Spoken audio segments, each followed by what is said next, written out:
다 함께 성경 암송하심으로 새벽 기도회 시작하겠습니다. 너희는 사도들과 선지자들의 터 위에 세우심을 입은 자라. 그리스도 예수께서 친히 모퉁이 돌이 되셨느니라.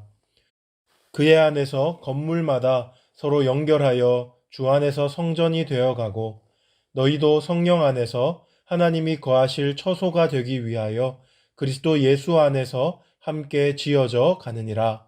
아멘. 오늘 함께 은혜 받으실 말씀은 잠언 24장 23절로 34절 본문입니다. 저는 33절과 34절을 봉독해 드리겠습니다. 내가 좀 더 자자 좀 더 졸자 손을 모으고 좀 더 누워 있자 하니 내 빈궁이 강도같이 오며 내 곰핍이 군사같이 이르리라. 아멘. 지난 토요일부터 우리는 지혜로운 자가 주는 30가지 교훈을 함께 살펴보고 있습니다. 오늘은 그 마지막 부분입니다. 사실 오늘 본문의 바로 앞인 22절까지가 30가지 교훈이고 오늘은 4개의 추가적인 교훈이 더 등장합니다. 그래서 23절은 이것도 지혜로운 자들의 말씀이라 라는 말로 시작되고 있는 것입니다. 이 추가적인 가르침의 내용들을 꼼꼼히 살펴보면 또한 앞선 30가지 교훈 못지않게 중요하다는 것을 우리는 알 수 있습니다. 함께 한번 이 4가지 교훈을 살펴보겠습니다. 먼저 23절로 25절에서 지혜로운 사람은 재판할 때에 정의를 구하라 라는 가르침을 줍니다. 23절 하반절을 한번 보십시오. 여기서 그는 재판에 낯을 보아주는 것이 옳지 못하니라 라고 말합니다. 여기서 낯을 보아주는 것은 사람에 따라 재판의 판결을 달리하는 것을 뜻합니다. 굳이 엄숙한 재판정을 떠올리지 않아도 우리가 일상을 살아갈 때에 이런 일은 왕왕 일어나게 됩니다. 나와 친분이 돈독하기 때문에 혹은 그 사람이 사회적으로 영향력이 크기 때문에 우리는 낯을 봐주게 되는 경우가 있습니다.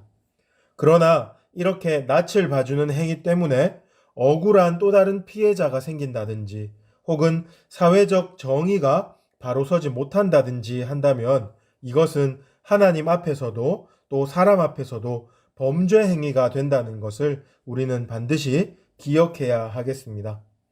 또한 우리가 어떤 책임 있는 자리에 서게 될 때에 더욱 이 교훈에 창념해야 합니다. 공동체를 위해서도 또 옳지 못한 행동을 저지른 그 사람을 위해서도 바르게 판단하는 것이 훨씬 더 좋은 일입니다. 때로 이런 일을 하기 위해서는 용기가 필요합니다.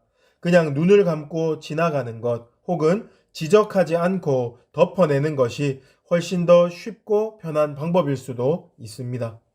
그러나 우리는 우리의 공동체의 기쁨과 공공의 선을 위하여 하나님의 은혜와 도우심을 구하며 용기를 낼 수 있어야 하겠습니다. 무엇보다도 그 상황을 더 키우지 않고 문제를 원활히 해결하기 위하여서 24절의 가르침처럼 적당한 말을 할 수 있는 지혜를 하나님 앞에 구할 수 있기를 바랍니다. 그런가 하면 두 번째로 27절에서 지혜로운 사람은 일의 우선순위가 어떠해야 함을 말해주고 있습니다. 27절을 한번 읽어보겠습니다. 내 일을 밖에서 다스리며 너를 위하여 밭에서 준비하고 그 후에 내 집을 세울지니라. 여기에서 지혜로운 사람은 공적인 일을 먼저 하고 그 다음에 사적인 일을 처리하라고 말합니다. 요즘처럼 공공의 이익이나 공동선보다 개인의 이익이나 편의가 더 중요하게 여겨지는 때는 이런 가르침이 구시대적인 가르침처럼 들릴 수 있겠습니다. 그러나 본문은 공공의 이익을 위해서 개인적인 일을 포기하라고 말하는 것이 아닙니다. 오늘 본문이 밖에서 하는 일, 곧 공공의 일은 남을 위한 일이고 집에서 하는 일, 곧 개인적인 일은 나를 위해서 하는 일이라고 이분법적으로 나누고 있지 않다는 것을 기억할 수 있기를 바랍니다. 사실 공적인 일과 개인적인 일, 이 둘 모두가 사실은 나를 위한 일입니다. 사회가 건강하게 서야 개인도 건강하게 서는 겁니다. 바깥 일이 잘 되어야 또한 가정의 일들도 더욱더 든든하게 선다는 것 기억할 수 있기를 바랍니다. 이제 세 번째로 28절과 29절에서 지혜로운 사람은 재판에 있어서 위증하지 말아야 할 것을 말하고 있습니다. 여기서 그는 특별히 보복하기 위하여 근거 없이 다른 사람을 비방하지 말아야 한다고 경고합니다. 십계명에 비추어 보면 이것은 큰 죄악이 될 수 있습니다. 먼저는 의를 굽게 하는 거기 때문에 의로우신 하나님을 만홀히 여기는 것이 되고, 또한 상대방에 대해서 거짓 증거하지 말라 하는 그 말씀과 내 이웃을 내 몸과 같이 사랑하라는 하나님의 말씀을 어기는 것이 됩니다. 또한 이렇게 위증함으로 상대방이 억울한 처벌을 받을 수 있기 때문에 살인하지 말라라는 말씀에도 위배될 수 있습니다. 이처럼 우리는 위증의 죄를 심각한 것으로 여기고 나의 자존심이나 악감정 혹은 작은 이익 때문에 더 큰 실책을 범하지 않도록 늘 깨어 있어야 하겠습니다. 마지막 네 번째로 30절로 34절을 보시면 지혜로운 사람은 게으름에 대해서 경고하고 있습니다. 여기서 그는 게으름과 궁핍을 연결시켜 말합니다. 33절, 34절 우리가 함께 읽었지만 다시 한번 제가 읽겠습니다. 네가 좀 더 자자, 좀 더 졸자, 손을 모으고 좀 더 누워있자 하니 내 빈궁이 강도같이 오며 내 곰핍이 군사같이 이르리라.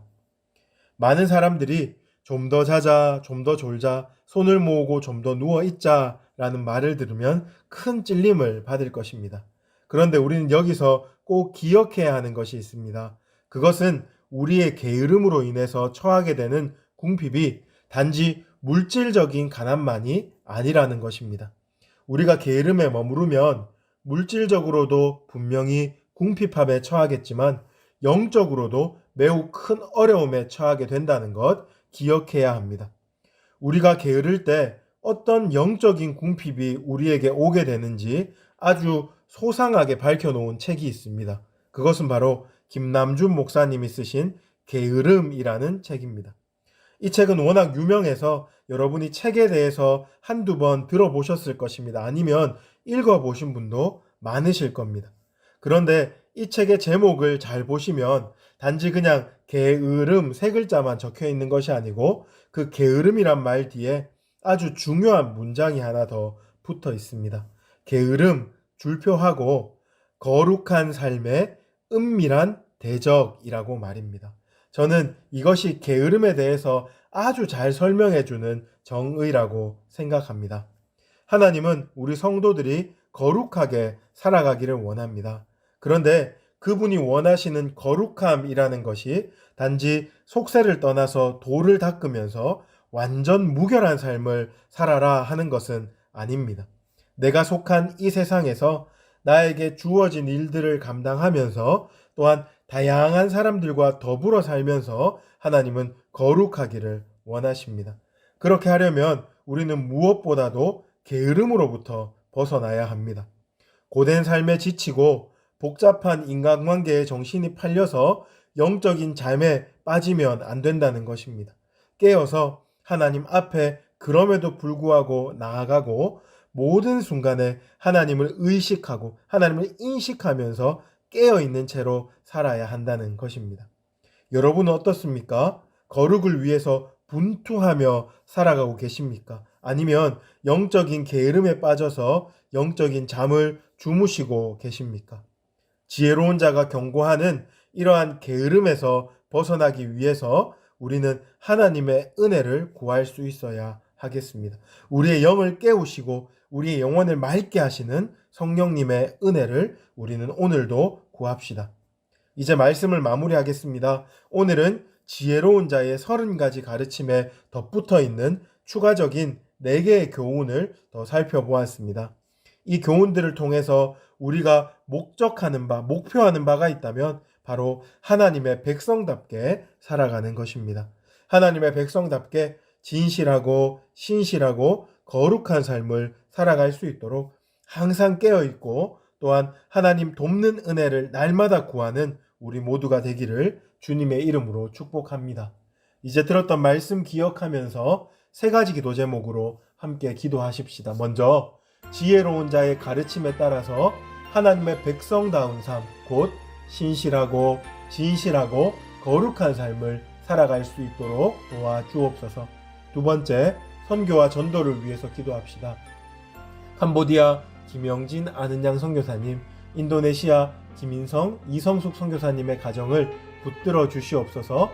그들의 사역 가운데 은혜를 부어주시고 또한 우리 모두에게 구령의 열정을 회복시켜 주시옵소서.